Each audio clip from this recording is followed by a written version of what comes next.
Hi guys! It's me again, Gianna. Today we're going to draw a self-portrait.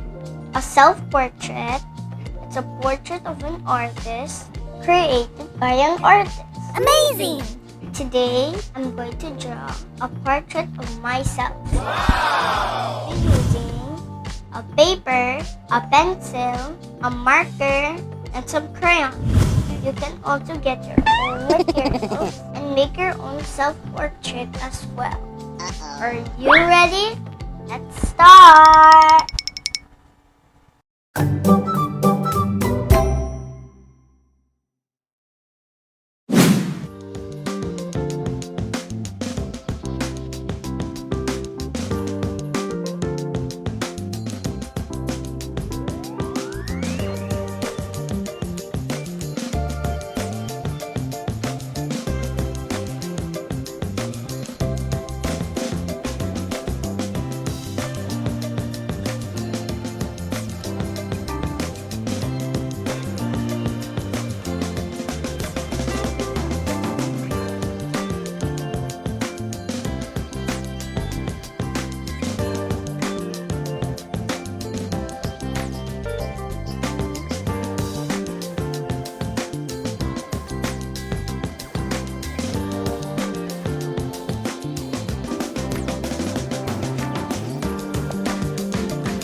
There you go, guys. My own self-portrait.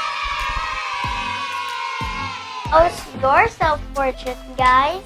Did you enjoy making it? I hope you can join me again next time for more artworks.